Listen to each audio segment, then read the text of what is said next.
اعوذ باللہ من الشیطان الرجیم۔ پناہ مانگتا ہوں میں اللہ کی شیطان مردود سے۔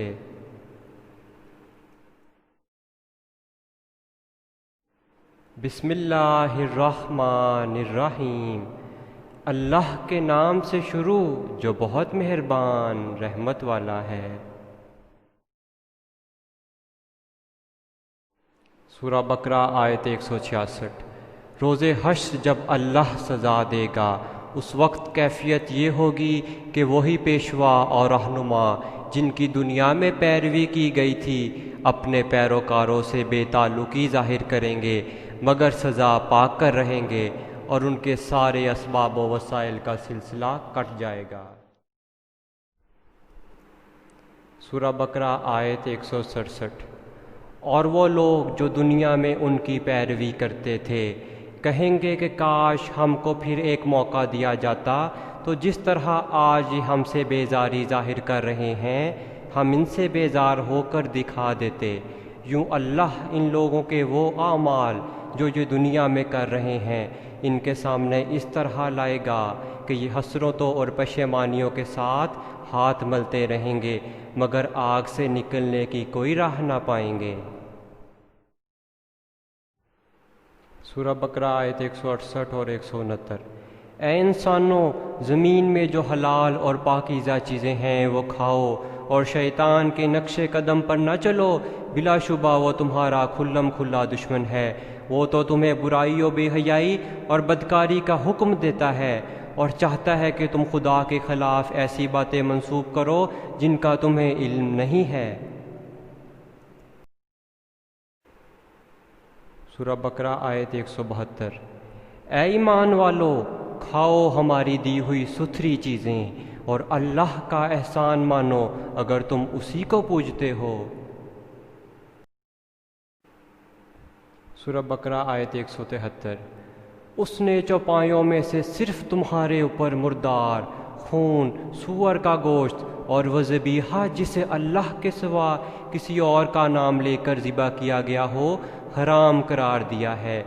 پس جو شخص بھوک کی شدت سے مجبور ہو جائے درآں حالانکہ وہ بغاوت یا سرکشی کرنے والا نہ ہو تو اس پر کوئی گناہ نہیں ہے، بے شک خدا بڑا بخشنے والا بڑا مہربان ہے۔ سورہ بقرہ آیت 177۔ نیکی یہ نہیں ہے کہ تم اپنا رخ مشرق اور مغرب کی طرف کر لو، بلکہ نیکی اس شخص کا حصہ ہے جو اللہ اور آخرت اور ملائکہ اور کتاب پر ایمان لے آئے اور محبت خدا میں قرابت داروں، یتیموں، مسکینوں، غربت زدہ مسافروں، سوال کرنے والے اور غلاموں کی آزادی کے لیے مال دے اور نماز قائم کرے اور زکوٰۃ ادا کرے اور جو بھی عہد کرے اسے پورا کرے اور فقر و فاقہ میں اور پریشانیوں اور بیماریوں میں اور میدان جنگ کے حالات میں صبر کرنے والے ہوں تو یہی لوگ اپنے دعویٰ ایمان و احسان میں سچے ہیں اور یہی صاحبان تقویٰ اور پرہیزگار ہیں۔ سورہ بقرہ آیت 180 تا 182۔ تم پر فرض کیا گیا ہے کہ جب تم میں سے کسی کا موت کا وقت آئے اور وہ اپنے پیچھے مال چھوڑ رہا ہو تو والدین اور رشتہ داروں کے لیے معروف طریقے سے وصیت کرے، یہ حق ہے متقی لوگوں پر۔ پھر جنہوں نے وصیت سنی اور بعد میں اسے بدل ڈالا تو اس کا گناہ ان بدلنے والوں پر ہوگا۔ اللہ سب کچھ سنتا اور جانتا ہے۔ البتہ جس کو یہ اندیشہ ہو کہ وصیت کرنے والے نے نادانستہ یا قصداً حق تلفی کی ہے اور پھر معاملے سے تعلق رکھنے والوں کے درمیان وہ اصلاح کر دے تو اس پر کچھ گناہ نہیں ہے، اللہ بخشنے والا اور رحم فرمانے والا ہے۔ سورہ بقرہ آیت 183 اور 184۔ اے ایمان والو، روزہ اس طرح تم پر لکھ دیا گیا ہے جس طرح تم سے پہلے والوں پر لکھ دیا گیا تھا تاکہ تم پرہیزگار بن جاؤ۔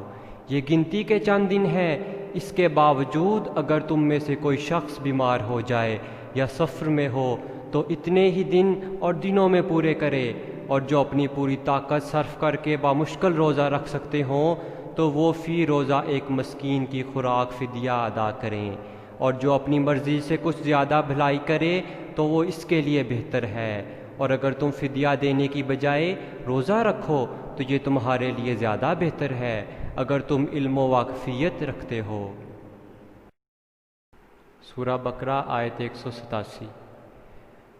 روزے کی راتوں میں اپنی عورتوں کے پاس جانا تمہارے لیے حلال ہوا، وہ تمہارا لباس ہیں اور تم ان کے لباس۔ اللہ نے جانا کہ تم اپنی جانوں کو خیانت میں ڈالتے تھے تو اس نے تمہاری توبہ قبول کی اور تمہیں معاف فرمایا، تو اب ان کے حقوق زوجیت ادا کرو اور طلب کرو جو اللہ نے تمہارے نصیب میں لکھا ہو، اور کھاؤ اور پیو یہاں تک کہ تمہارے لیے ظاہر ہو جائے سفیدی کا ڈورا سیاہی کے ڈورے سے، وہ پھٹ کر پھر رات آنے تک روزے کو پورا کرو، اور عورتوں کو ہاتھ نہ لگاؤ جب تم مسجدوں میں اعتکاف سے ہو، یہ اللہ کی حدیں ہیں، ان کے پاس نہ جاؤ۔ اللہ یوں ہی بیان کرتا ہے لوگوں سے اپنی آیتیں کہ انہیں پرہیزگاری ملے۔ سورہ بقرہ آیت 186۔